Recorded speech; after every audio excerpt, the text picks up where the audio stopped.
La plupart des gens attendent. Ils attendent qu'on leur donne la permission, qu'un moment idéal surgisse ou qu'un sauveur vienne les libérer. Pour être honnête avec vous, il y a 48 heures, je ne savais pas vraiment ce que j'allais dire dans ce discours.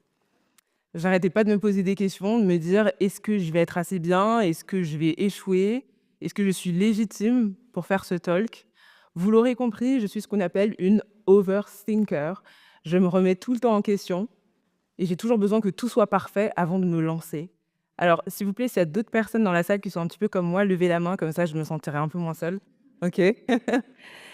Eh bien, je me suis rendu compte dernièrement que ce trait de caractère était lié à une peur de l'échec et plus profondément des autres, pour le coup, ça me connaît bien.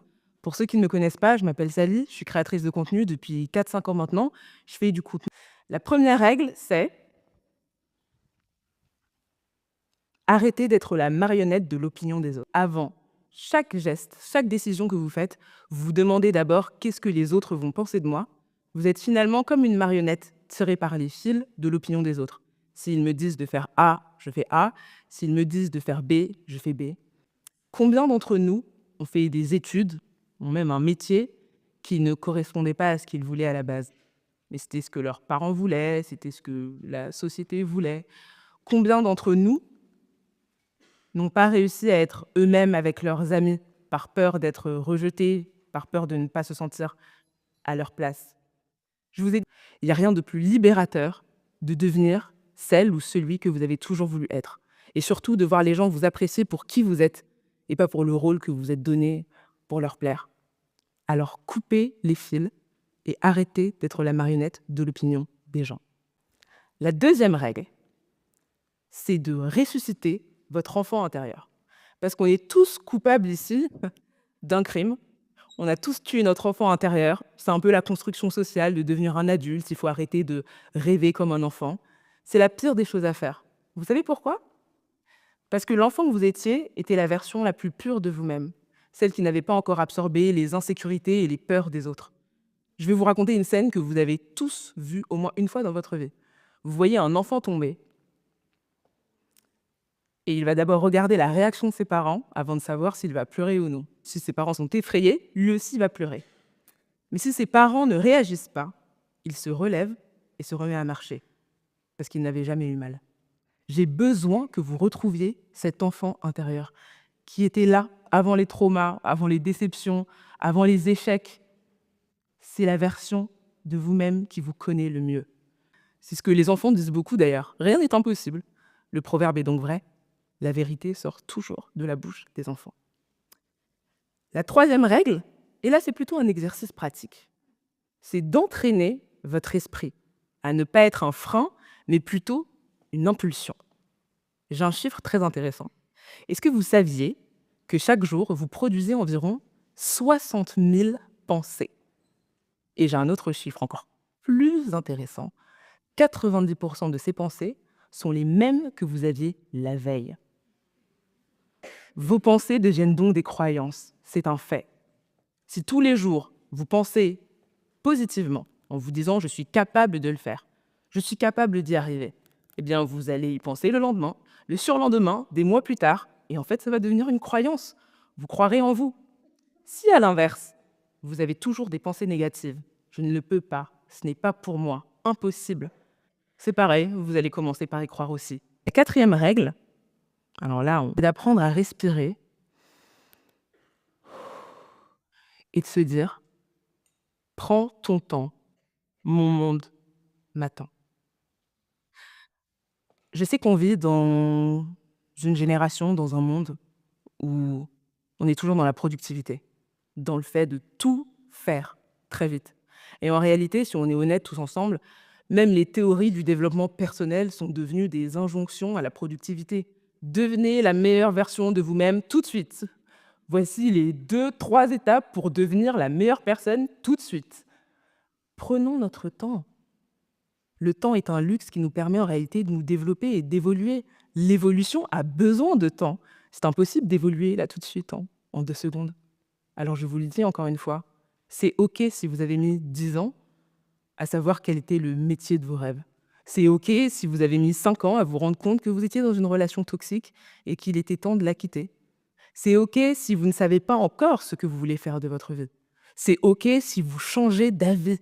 C'est OK si vous changez de personnalité. Moi, je suis là, c'est OK. Et à chaque fois que vous ressentirez ces rushs et ces pressions qui sont tellement nombreux, surtout sur les réseaux sociaux, rappelez-vous, vous avez du temps. Vous aurez toujours du temps pour les bonnes choses. Donc, je prends mon temps, mon monde m'attend. La 5e règle, qui est probablement la plus compliquée pour moi, la plus compliquée, je pense, pour nous tous ici, c'est d'arrêter de prendre les choses personnellement. Sacré exercice. La manière dont les gens me perçoivent, ce n'est pas vraiment de ma faute, c'est tout simplement leur perception. Comme si on avait tous des lunettes finalement. Tout le monde a des lunettes différentes. Tout le monde voit la vie différemment. Certaines personnes ont des lunettes teintées, des lunettes 3D, des lunettes un peu difformes, des lunettes un peu sales qu'il faudrait penser à nettoyer. Et plusieurs personnes peuvent penser voir la même chose. La même personne est en face d'eux. Mais comme ils ont chacun leurs propres lunettes, ils ne verront jamais la même chose. Et votre job, ce n'est pas d'acheter une paire de lunettes toute neuve au monde entier.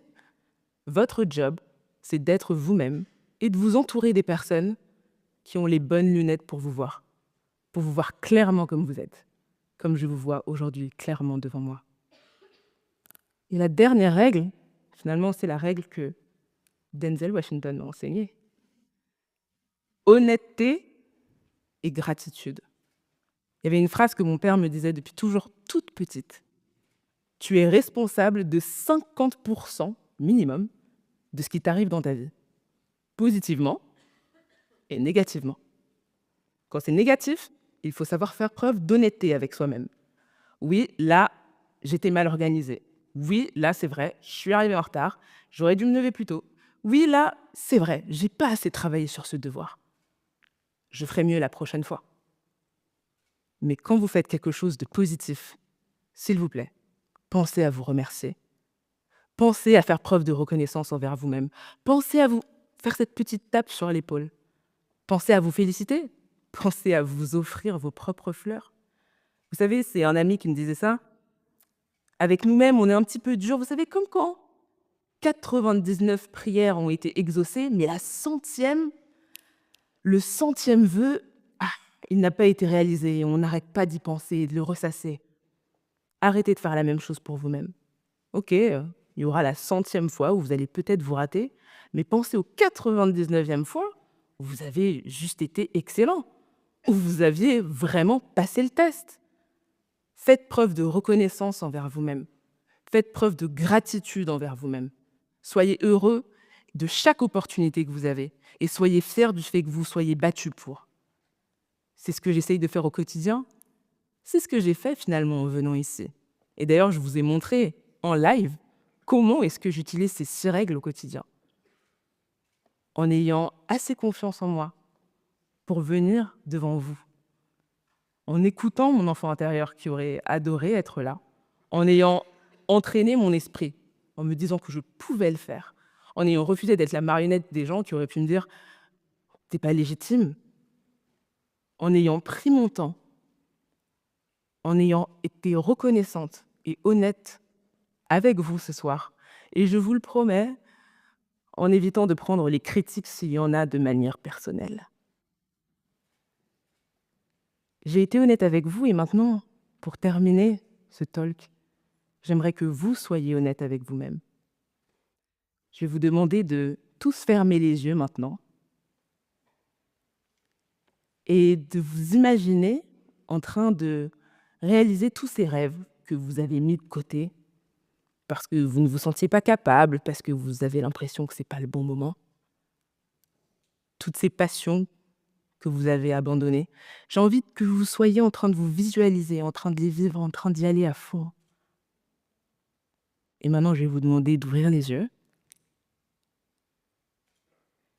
Et j'ai envie que vous me passiez une promesse, c'est que ce soir, avant de dormir, vous vous posiez la question: quand est-ce que je vais me lancer?